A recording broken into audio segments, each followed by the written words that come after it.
agora a gente avança e vai para as obrigações do empregado. Lembrando, eu apresentei para vocês na nossa primeira aula que a Embrapa é uma empresa estatal. Empresa estatal é uma nomenclatura genérica, onde eu tenho empresa pública e sociedade de economia mista. A Embrapa é uma empresa pública, perfeito? Ok, então ela vai ter empregados que serão contratados pelo regime seletista, ou seja, obedecem à consolidação das leis trabalhistas. Então vamos lá, obrigações do empregado. Preservar em sua conduta e atividades profissionais a dignidade, a honestidade, a integridade e a boa-fé de seu cargo ou função, em harmonia com a imagem e valores da Embrapa.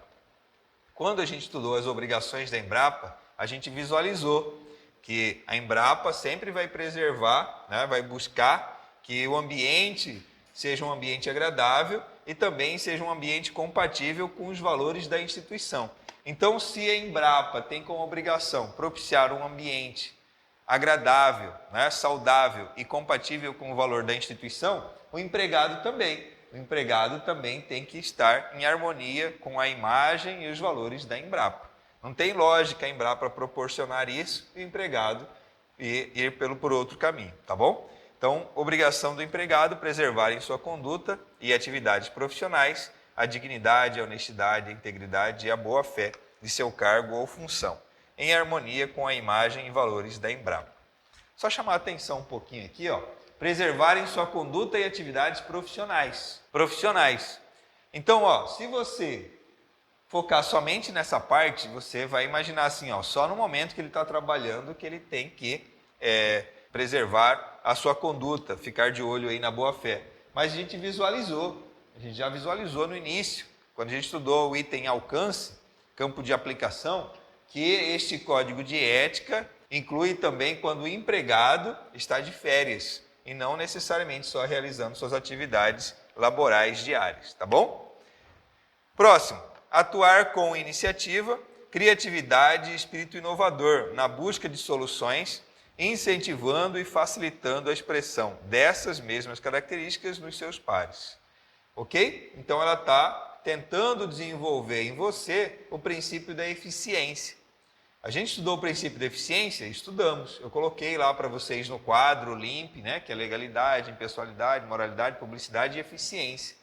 E aí eu expliquei para vocês, né, sobre o princípio da eficiência, mostrei que no próprio Código de Ética ele fala sobre o princípio da eficiência. Então, basicamente, isso aqui é o princípio da eficiência. A gente está fazendo uma relação entre o assunto atual e assuntos que a gente já estudou anteriormente. Avançando mais um pouco, obrigações do empregado. Exercer as responsabilidades profissionais com transparência e efetividade, promovendo um ambiente de trabalho saudável e propício à excelência de desempenho, zelando pelo cumprimento das normas e instruções corporativas.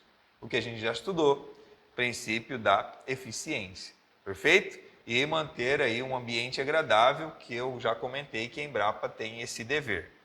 Próximo, ao emitir opinião pessoal, salvaguardar a imagem institucional da Embrapa e de seus empregados. Ou seja, a partir do momento que você é um empregado da Embrapa, quando você for emitir a sua opinião que seja relacionado a um assunto de ordem técnica, você sempre tem que deixar bem claro, esta é minha opinião, não é a opinião da instituição, tá bom? Por isso que ele está colocando, ó, ao emitir opinião pessoal, salvaguardar a imagem institucional da Embrapa e de seus empregados. Porque caso você não deixe claro, expresso que isso é sua opinião, vai subentender que você está representando a instituição, tá bom? Então, muito importante isso.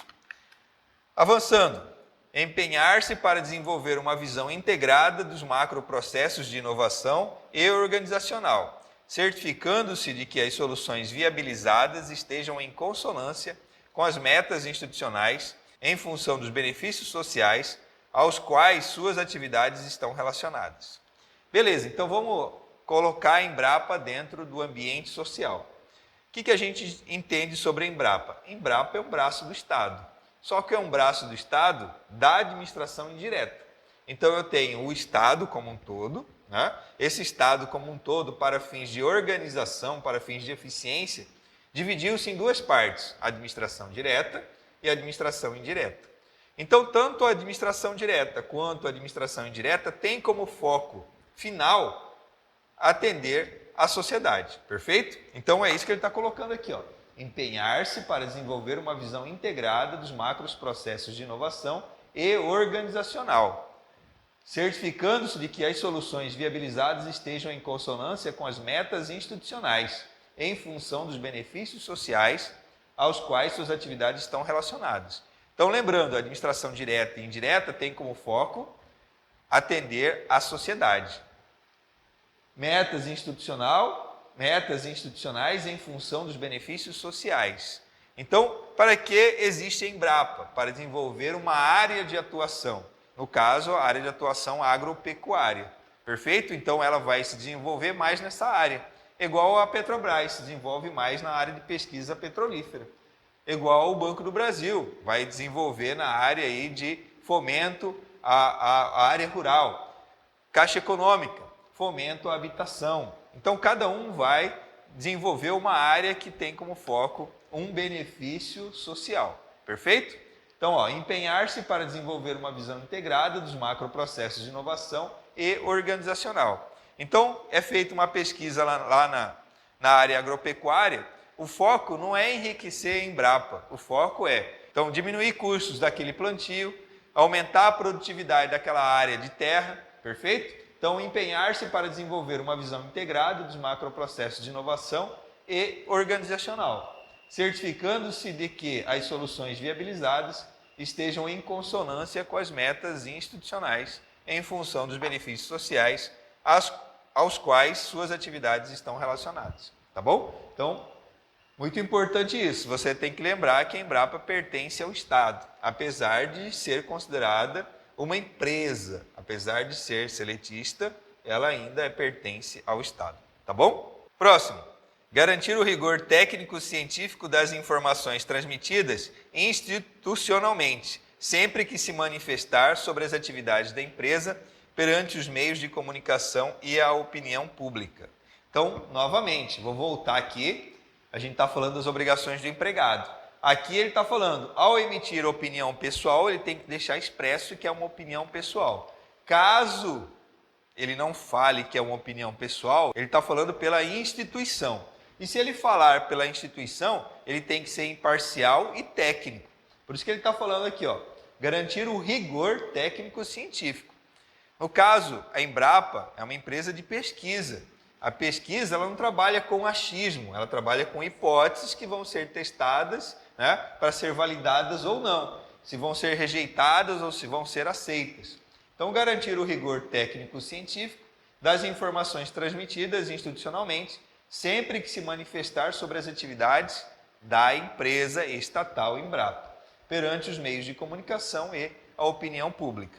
Então, você visualizou que o empregado, em alguns momentos, vai emitir sua opinião pessoal, em alguns momentos ele vai falar pela instituição. Por isso que ele tem que deixar bem expresso quando ele está falando na opinião pessoal, tá bom? Avançando, zelar pela segurança das informações técnico-científicas em observância aos normativos institucionais sobre proteção do conhecimento.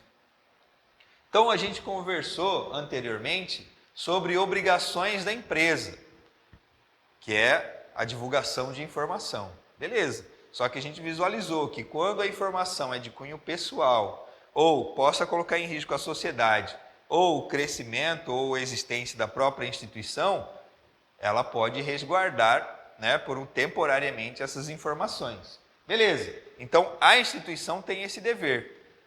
Se a instituição tem esse dever, o empregado também vai ter esse dever. Por quê? Porque quem representa a instituição? O empregado. Então, aqui, o empregado vai falar pela instituição. E quando ele falar pela instituição, ele tem que garantir o rigor técnico e tem que zelar pela segurança das informações. Ele não pode ter a língua solta, né, entregando informações que contrariam a proteção do conhecimento, tá bom? Então, ele tem que obedecer os normativos institucionais, beleza?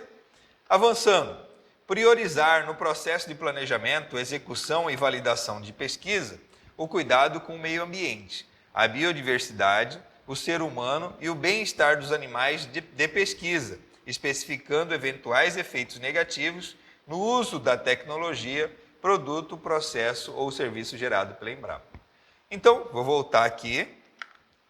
Empenhar-se para desenvolver uma visão integrada dos macroprocessos de inovação e organizacional.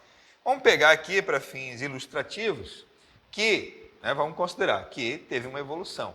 Anteriormente, havia pesquisa com animais de uma forma um pouco mais bruta.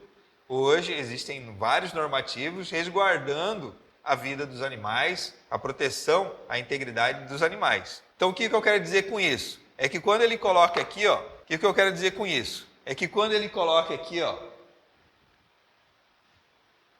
cuidar aí do bem-estar dos animais, ele está falando que se de repente aquela pessoa acompanha a pesquisa há muitos anos, ele está visualizando que com o passar dos anos cada vez mais se protege a vida dos animais. E ele tem que dar continuidade na divulgação dessas informações, priorizar no processo de planejamento. Então, eu pretendo fazer determinada pesquisa. Então, quando eu for fazer o planejamento dessa pesquisa, eu já tenho que verificar. Vai vai afetar o ser humano?